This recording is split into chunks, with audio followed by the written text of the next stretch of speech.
to those heats that this could be one of the races of the championship, and I genuinely believe that's the case. It's our penultimate track competition. You won't miss anything in the women's triple jump or the men's high jump. Sufyan El-Baqali is bidding to add the world title to his Olympic crown. He's been brilliant this season. He's so fast over the 1500. He's gaining a reputation as someone who is so difficult to beat. Haile Selassie on the inside, 5th in Tokyo last year, national record holder for Eritrea. Now to El-Baqali. Bronze in Doha, silver in London. Can he complete the collection here and become the first non-Kenyan to hold the Olympic and world titles at the same time? Belhadi of France, European Team Championship silver last year. Concessless Kipruto, the former Olympic champion, the reigning world champion. He outdipped Lamacha Girma by 100th of a second in Doha 3 years ago. It was one of the greatest races we've seen. What about the Ethiopian? 3 times this season he's gone inside 8 minutes.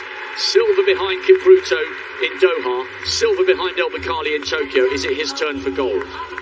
Sabli of India, national record this year, unheard of for an Indian to run that fast, 8:12.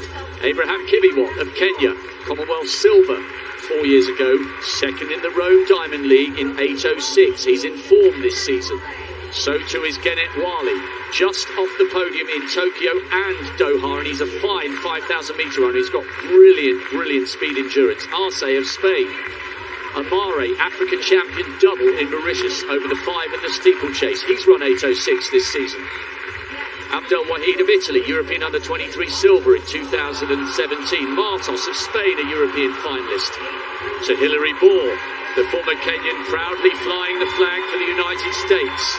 In the top 8 in Rio, in the top 8 in Doha, and the national champion for the United States. A world youth champion, a world youth silver. Leonard Bet on the second from the outside for Kenya, and then Evan Yeager with a slightly different haircut. This is Yeager Mark II, a torrid time with injuries. The silver medalist from Rio and the bronze medalist from London, delighted to be back in form, fit and healthy, and in the final. El-Baqali will be the favourite for this one. But if he wins, he might be pushed, quite literally, every step of the way. Don't take your eyes off this final for a second, the 3,000 steeplechase. I have never heard noise like it on the last 500 metres of the men's 10,000 final. This is a crowd that absolutely loves its distance running, and they will be enthralled here, not specifically about Hilary Bohr, but because they know, Gail Divas, in this race, we are watching the best of the best of the best. The reigning Olympic champion, the former Olympic champion, the man who's finished second on both occasions. Cameraman stuck out on the track there, now just getting out the way. That's why the field split, but he now moves back on the inside, and he won't be making that mistake when they come round at the next time of asking. No. Girma has the 2 silver, so I think that's his motivation to say, I got to get up there because the last 500 meters I've got to be in contention. And then Wale has that flat speed, so we'll see what happens coming around.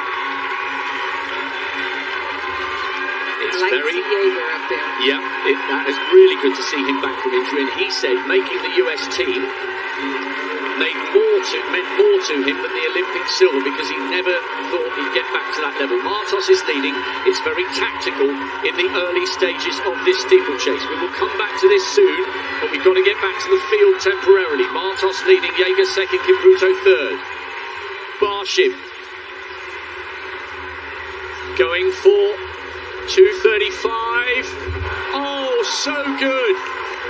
It is going to take something phenomenal to stop him securing a hat-trick of high jump titles. First time clearances at 24, 27, 30, 33 and 35. He's miles in front at the moment, the first man over.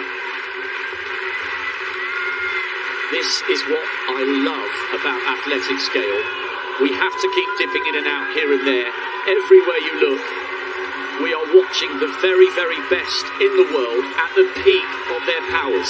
Now this race is beginning to play into the hands of Sufyan El-Baqali. The tall figure from Morocco is the Olympic champion, and he has run an eye-watering 3:31 for the 1500 metres. You can pour it on from the start and he'll live with the pace. You can go slow and he will be the one to wind it up over the last 2 laps. Everyone who's anyone is right there tracking Martos as Wale just runs wide on the outside, not to take the lead, but just so that he got a clean look at the water jump.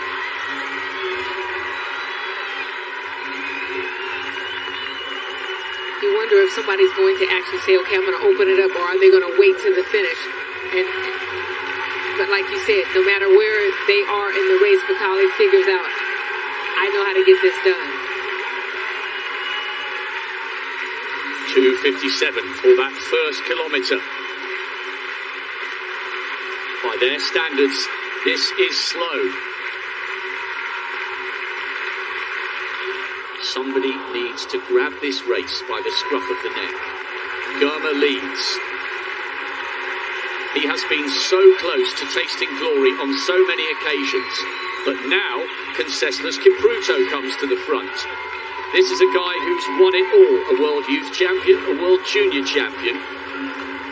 He's the reigning World Champion and won the first of his 2 world titles in London 5 years ago. Car crash at the end of 2018. He's had all sorts going on in his life off the track, but he looks like he's approaching his best form, tucked in on the inside. He looked really comfortable. He was exchanging words in Swahili with Hilary Ball at the end of the semi-finals, or heats, or whatever you want to call them, and they're talking to each other again now on the inside behind Lamich and Germa.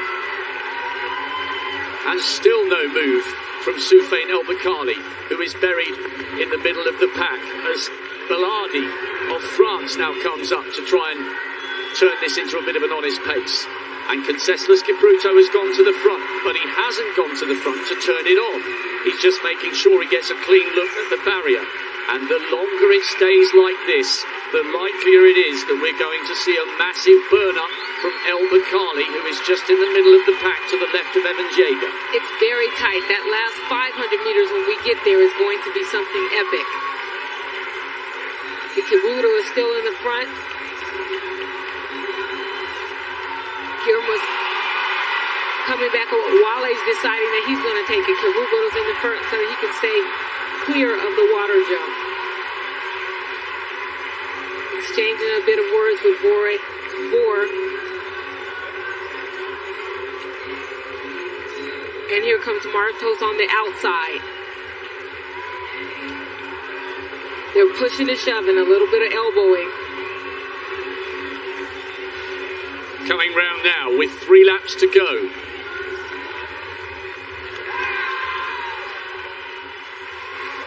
Woo. Second attempt, 2:35. Barshim's got clean at the first time of asking. Oh, wow. What a final in prospect. What a climax we're going to have. He's still dancing. Now we're back with the steeplechase. 2.5 laps to go. Martos hitting the front. Little tap in the back there from Belhardi. This is always the danger when it gets tight towards the end. We don't want to see any fallers here. What an end to this race in prospect. Does it begin to play into the hands of Sufyan El-Baqali? I think it does, but who else can launch a mammoth sprint here? Is anyone going to go with half a mile remaining? I promise you we're in for an epic climax here. Nobody's been prepared to commit just yet. When will the big move come? And who will it be? Baqali is almost running wide into lane 3. Now he needs to get slightly closer to the front because, there's a faller there. That's always going to happen when it's so tight. El-Baqali needs to pay close attention here because if somebody suddenly bursts, they get the edge. If you go first and get 5 metres and then you both run at exactly the same speed to the end, That early acceleration can make the difference, and it was Beck, the World Junior silver medalist, who fell. Such a shame for him. Wale has a little look across, and Haile Selassie is there. Kipruto and Bor keep nudging at each other. Haile Selassie leading. Now Sufyan El-Baqali coming up towards the shoulder of Conseslus Kipruto, who is the reigning champion. They take the bell in the final of the men's 3,000 metre steeplechase. It's been ever so cagey all the way through. Wale and Amare, no move yet from Germa. The two outstanding performers this season have a little bit to do. What a story this would be for Haile Selassie. He was 5th in Tokyo. Amare trying to come through on the inside, and he manages it somehow. Wale leads. Conseslus Kipruto coming up on the outside, and another faller. It was Mare that fell. Germa coming up onto El-Baqali's shoulder, but El-Baqali floats across the front. Now comes the acceleration. Kipruto is the defending champion. Germa, silver in Doha, silver in Tokyo. Can he somehow wrestle the gold away from Baqali? No, he can't. El-Baqali becomes the first non-Kenyan to hold the world title as well as the Olympic title. And the silver goes to Germa once again. And Conseslus Kipruto makes it yet another medal. Coming back to form, he's on the podium with the bronze, but that race played into the hands of the Moroccan. The longer they left it, the better his chances of burning them up, and he did so, and in the end, he had room to spare. What a victory, and what a performance from Sufyan El-Baqali. The winning habit from Tokyo has followed him here to Eugene.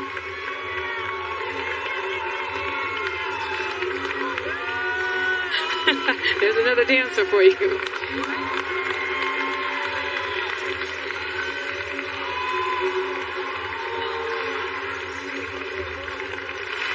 How do you beat a man who can run 3:31 for 1,500 metres with a beautiful hurdling technique? And we had two fallers in that race.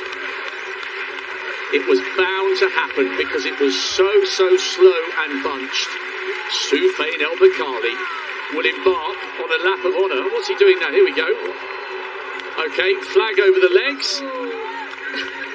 Okay, yeah, all right, yeah, I like that. Yeah, playing the air guitar. When you're the champion, you can do what you like. Yeah. I hope Germa is pleased with that effort. I mean, what's he got to do to win a gold? It's yet another brilliant performance from him, but you get the feeling with him, he's got to go early.